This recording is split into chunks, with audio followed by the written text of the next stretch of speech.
You live beneath an opera house. I live above a church. We both built homes where no one would look for us. Where the world couldn't reach. But yours is underground. Dark. Hidden. Mine is in the sky. Open to the birds and the bells. I wonder if that means something. Whether the direction we chose says something about who we became. It means I understood what you never did. The world doesn't deserve to see us. We don't hide because we are ashamed.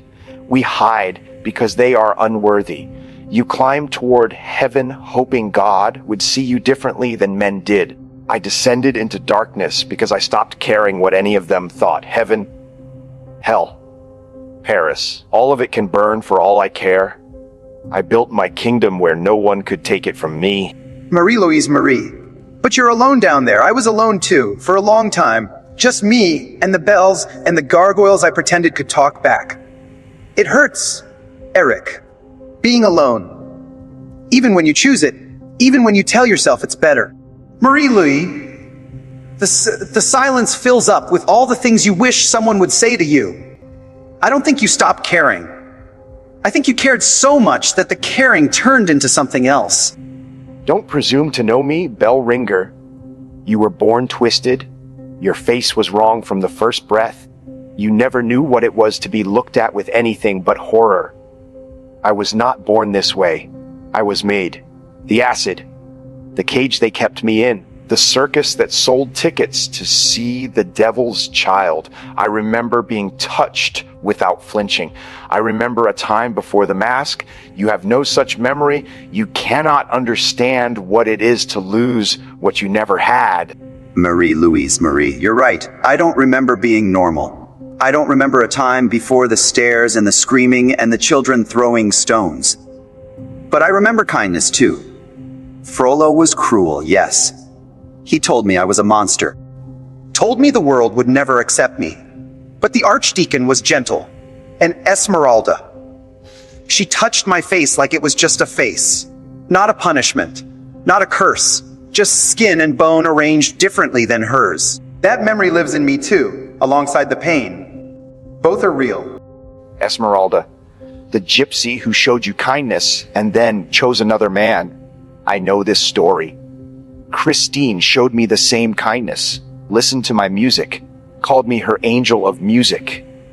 And then she saw beneath the mask and everything changed. The tenderness curdled, the wonder became fear. She chose the Vicomte. The handsome, whole, acceptable Vicomte. But what we did with that pain was different. When Esmeralda chose Phoebus, I hurt. I won't pretend I didn't. I wanted her to see me the way I saw her. Beautiful, worthy enough. But wanting doesn't make it so. She loved him. That was her choice. Her heart wasn't mine to take. I helped her anyway. Protected her anyway. Because the kindness she gave me didn't become worthless just because it wasn't the kindness I wanted. Helped her, protected her. And what did it gain you? She left with her soldier. You returned to your bells. Alone, still monstrous, still unwanted. I call it surrender. I refused to accept Christine's rejection. I fought for her, killed for her, made the world understand that taking what I loved would cost them everything. They called me monster for this. Louise Marie, you killed a man. Joseph Buquet strangled him and dropped his body during a performance. And it didn't bring Christine closer. It pushed her further away. Every terrible thing you did in the name of love made the love more impossible. You didn't fight for her, Eric. You fought against reality. Against the simple truth that you cannot force someone to love you, no matter how much you deserve it, no matter how unfair it is that they don't. You speak of deserving as though the universe keeps accounts, as though good behavior earns good outcomes. It doesn't. I was a child in a cage, Quasimodo, before I killed anyone, before I did anything wrong. I was displayed for coins because my face frightened people. The cruelty came first. The monster they saw created the monster I became. Society doesn't reward goodness. It rewards beauty, normalcy, the ability to walk down a street without causing panic. Everything else is performance. Marie-Louise Mary, Frollo told me the same thing, that the world was cruel, that only the cathedral could protect me, that I should fear the people below because they would destroy me if I gave them the chance. He was wrong. When I finally went into the city, yes, they mocked me. They crowned me king of fools and threw vegetables. But Esmeralda defended me. A stranger defended me. The cruelty was real, but it wasn't the only thing. Frollo wanted me to see only darkness, because darkness kept me dependent on him. My darkness? Who benefits from that? No Frollo whispers in my ear. No master keeps me caged. I see what I see because I have seen it. The opera patrons who scream at my face, but applaud my music. The managers who profit from my genius while hunting me like an animal. Christine who loved my voice but couldn't bear my skin. The evidence is not manufactured. It is observed. Society creates monsters by treating men as monsters until they become what they were accused of being. The FBI in America studies people who become what you became. They call it profiling. They look for patterns in killers, in men who hurt others. And you know what they find? Almost all of them were hurt first. Abused children. Rejected boys. Men who were told they were worthless until they believed it. The pattern is real, Eric. I don't deny it. Society wounds people, and some of those people become wounds themselves. But not all of them. Some break different. Some break weaker. That is what you mean. The ones who don't become monsters simply lack the will to demand what they deserve. They accept their suffering, internalize it. Die quietly while the world continues ignoring them. You think this is virtue. There was a man in America named Ed Gein. I read about him in a book someone left in the cathedral.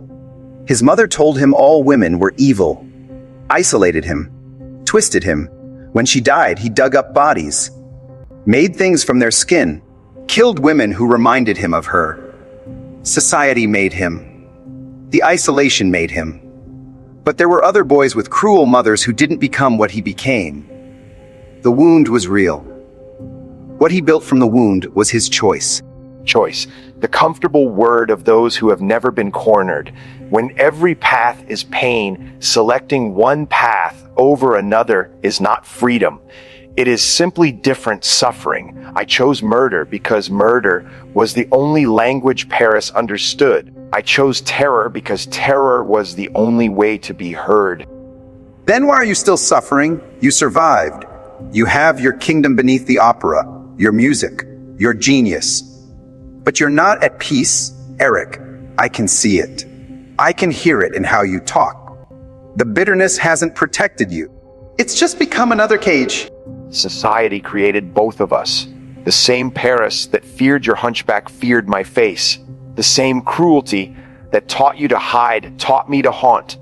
We are brothers in deformity, Quasimodo. The only question is whether you fight the world that made you or thank it for the privilege of existing in its margins.